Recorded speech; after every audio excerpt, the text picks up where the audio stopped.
हरे कृष्णा। वामन द्वादशी की हार्दिक शुभकामनाएं। तो इतिहास के पन्नों को पलटकर जब हम आज से लगभग 2000 वर्ष पूर्व के समय में जाते हैं तो हम देखते हैं कि उस समय भी विश्व कई भागों में बटा हुआ था। अलग अलग भागों में अलग अलग सभ्यता बसी हुई थी। कहीं माया, रोमन, यूनानी और भारत में वैदिक संस्कृति थी। लेकिन आज लगभग इन सभी सभ्यताओं का नाश हो चुका है, लेकिन सिर्फ वैदिक सभ्यता के कुछ अंश बचे हुए हैं। वैदिक सभ्यता सबसे प्राचीन और सभी सभ्यताओं का मूल उद्गम स्थान है। इस वैदिक सभ्यता पर आज भी कई तरह से प्रहार किए जा रहे हैं, लेकिन ये वैदिक सभ्यता आज भी उसी गौरव और स्वाभिमान के साथ खड़ी है। संपूर्ण ब्रह्मांड में सृष्टि के रचयिता ब्रह्मा जी भगवान के परम भक्त हैं।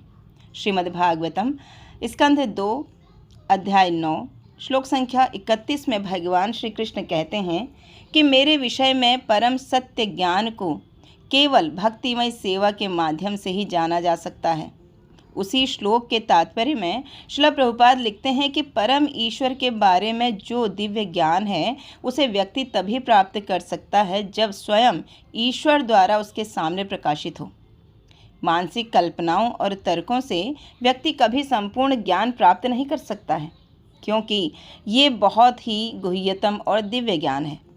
इसी प्रकार भगवान श्री कृष्ण भगवद गीता में भी कहते हैं कि लाखों हजारों लोगों में से कोई एक व्यक्ति मनुष्य जीवन की पूर्णता प्राप्त करने का प्रयास करता है, और ऐसे ही हजारों मुक्त आत्माओं में से कोई विरला ही मुझे यथारूप में जान सकता है। इससे हम समझ सकते हैं कि जब तक व्यक्ति भगवान की भक्तिमय सेवा में संलग्न नहीं होता तब तक वह ईश्वर को नहीं समझ सकता है। यही कारण था कि भगवान ने भगवद गीता का उपदेश अपने परम भक्त अर्जुन के माध्यम से हमें दिया था। भक्तिमय सेवाओं में से प्रथम का ये चरण है जो भगवान की लीलाओं का एक श्रवण करना, पवित्र नाम का जप करना। ये प्रथम चरण है भक्ति का। तो चलिए इसी श्रृंखला में आगे बढ़ते हुए आज हम आपके सामने भगवान के वामन अवतार की मधुर और रोचक कथा का आस्वादन कराते हैं। भगवान श्री कृष्ण ने अपने भक्तों की रक्षा और असुरों का संहार करने के लिए अनेक बार इस धरा में अवतार लिया है। भगवान के मुख्य 10 अवतारों में से एक अवतार है श्री वामन अवतार। इस अवतार में भगवान महान ऋषि कश्यप और अदिति के पुत्र के रूप में आते हैं। अनेक वर्ष पूर्व देवासुर संग्राम के दौरान असुरों के राजा बलि घायल हो गए। उनके साथ उनके अनेक सैनिक भी थे। असुरों के कुलगुरु शुक्राचार्य ने बलि महाराज और सैनिकों को संजीवनी विद्या से स्वस्थ कर दिया। बलि महाराज ने गुरु शुक्राचार्य के प्रति कृतज्ञता व्यक्त करते हुए धन्यवाद दिया। शुक्राचार्य ने बलि महाराज को यज्ञ करने का परामर्श दिया। उस यज्ञ से रथ, घोड़े, पताका, धनुष, बाणों के तरकश प्रकट हुए, जिन्हें बलि महाराज को यज्ञ के फल स्वरूप सौंपा गया। बलि महाराज के पितामह प्रहलाद महाराज ने उन्हें दिव्य पुष्पों की माला प्रदान की और गुरु शुक्राचार्य ने शंख प्रदान किया। यह सारी सामग्री प्राप्त कर अपने गुरु ब्राह्मणों से आशीर्वाद प्राप्त करके बलि महाराज ने स्वर्ग पर आक्रमण की तैयारी की। जब देवताओं ने देखा कि बलि महाराज की सेना सिंहनाद करती हुई स्वर्ग की सीमा पर आक्रमण कर रही है, इस प्रकार देवता अपने गुरु बृहस्पति के आज्ञानुसार अदृश्य होकर अलग अलग स्थानों पर चले गए। बलि महाराज की सेना ने स्वर्ग को जीत लिया, लेकिन देवता जानते थे कि जब तक बलि महाराज 100 अश्वमेध यज्ञ नहीं कर लेते तब तक इंद्र के सिंहासन पर बलि महाराज स्थायी नहीं रह सकते हैं। उधर देवताओं की माता अदिति स्वर्ग से देवताओं के चले जाने से व्यथित थी, बहुत दुखी थी। उनकी इस दशा को देखकर उनके पति कश्यप ऋषि ने उदासीनता का कारण पूछने पर माता अदिति ने कहा कि स्वर्ग से उनके पुत्रों के अदृश्य होने के कारण उनका मन बहुत दुखी है। माता अदिति ने कहा, आप अपने पुत्रों को ऐसा वरदान दे कि अपने संपत्ति, कीर्ति, ऐश्वर्य को पुनः प्राप्त कर लें। पर कश्यप ऋषि ने उन्हें सांत्वना दी। कश्यप ऋषि ने माता अदिति को भगवान नारायण की पूजा करने का आदेश दिया। अपने पति के आदेशों का पालन करती हुई माता अदिति ने भगवान को प्रसन्न करने के लिए पयोव्रत नामक पूजा का पालन किया।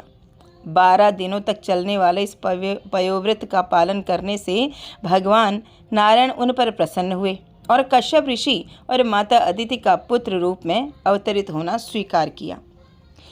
भाद्रपद के शुक्ल पक्ष की द्वादशी के दिन दोपहर 12 बजे अभिजीत नक्षत्र में भगवान शंख, चक्र, गदा और पद्म के साथ उत्पन्न हुए। भगवान ने पीताम्बर धारण किया था।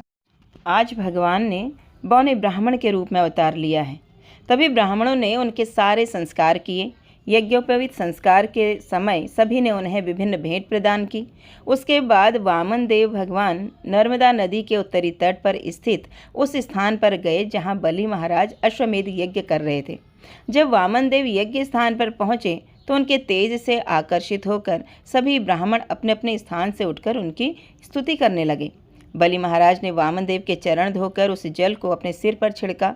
फिर बलि महाराज ने कहा, हे ब्राह्मण श्रेष्ठ, आपके आगमन से मेरे पूर्वज प्रसन्न हो गए हैं। यह यज्ञ भी आपकी उपस्थिति से पूर्ण हो गया है।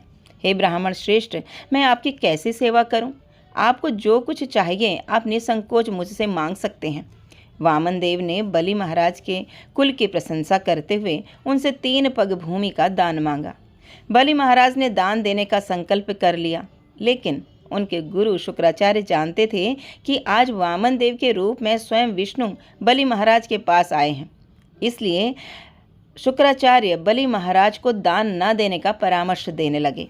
लेकिन बलि महाराज के ये बात अनुचित लगी। उन्होंने कहा कि वामन देव के रूप में स्वयं विष्णु ही क्यों न हो, तब भी वे अपना वचन पूरा करेंगे। ये सोचकर बलि महाराज ने अपना सर्वस्व दान दे दिया। भगवान वामन देव ने अपना विराट स्वरूप धारण कर लिया। 2 ही पग में सब कुछ नाप लिया। 3रा पग रखने के लिए कोई स्थान नहीं बचा।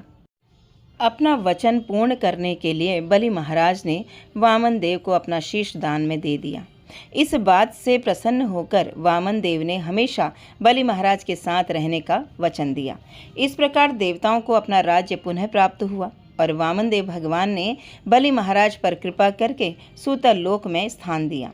आज वामन द्वादशी के पावन अवसर पर हम भी भगवान वामन देव की कृपा की याचना करते हैं। उनके विशुद्ध भक्ति योग में स्थिर होकर जीवन की पूर्णता को प्राप्त कर सकें, ऐसी हम उनसे कृपा चाहते हैं। हरे कृष्णा।